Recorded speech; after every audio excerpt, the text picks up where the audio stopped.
Hari 15 malam tidak ada satupun dokter yang periksa. Alasan dokter umum karena anakku dirujukan dokter spesialis.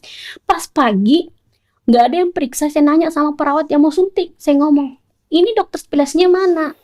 Kan dokter umum katanya nggak mau periksa karena ini anakku rujukan dokter spesialis. Jawaban perawatnya ternyata dokter spesialis nggak datang memeriksa di UGD. Maksudnya? Harus di kamar perawatan, Bang. Jadi itu Nggak ada yang periksa. Makanya saya bilang maksudnya Karena ini istri kenapa? saya sudah menangis histeris, Pak, makanya dokter spesialis baru datang ke Iya. IGD. Kayak kok maksudnya kamar perawatan kayak gimana? Katanya saya harus pasang kamar dulu. Ya udah, saya dianjurkan ke resepsionis pasang kamar katanya karena dokter baru bisa memeriksa kalau di kamar perawatan.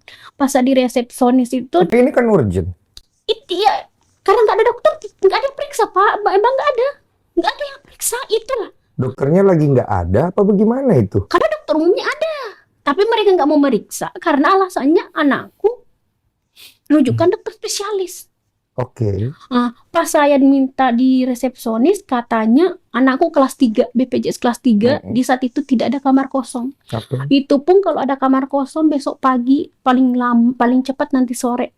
Baru saya minta, nggak apa-apa, saya bayar kamarnya. Yang penting anak saya diperiksa sama dokter spesialisnya, saya ngomong. Terus resepsionis di sana, bapak mau ngomong kalau di sana, ya udah kalau ibu mau bayar kamar berarti ibu masuk umum. Ya udah saya kembali ke suami, mau ngomong sama suami soal itu kan. Tapi yang ada anak saya udah tidak, kayak udah hampir antara hidup dan mati, udah lemas kan, kayak loyo, kayak enggak ada. Ya udah saya menangis. Kondisinya bagaimana itu, Di? Kayak apa nih? Udah kalau enggak. dibilang sekarat, Ya, sekarat. bisa lah, karena mereka anakku tidak menangis histeris. Cuma tiba-tiba loyo, kayak nggak ada, kayak lemas gitu. Saya langsung Kayak menangis. terkulai gitu.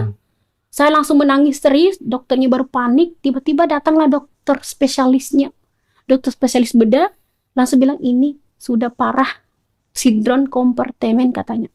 Sindrom Ada Kompartemen. istilah medisnya. kompartemen. Apa Iya. artinya itu, dijelaskan? Kalau tidak? saya kan sampai sekarang kan tidak ada satupun dokter yang menjelaskan tentang ini anak saya. Jadi saya cari di Google. Ternyata sindrom kompartemen itu penekanan otot yang bisa menyebabkan itu kayak penekanan, kayak ada tekanan otot gitu kan.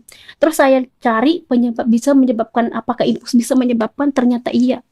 Karena misalnya sudah terjadi pembengkakan tapi tetap dikasih masuk obat. Jadi itu obat itu kan tidak masuk di vena, jadi dia numpuk Menumpuk. ya, menyebabkan jaringan langsung pecah. Rusak. Ya, itu pun katanya kalau sudah terjadi kayak gitu, menurut Google saya 6 jam pertolongan pertama, sudah 6 jam pertolongan pertama itu nggak ditolong, udah nggak ada. Sedangkan anakku dari tanggal 13 sampai 16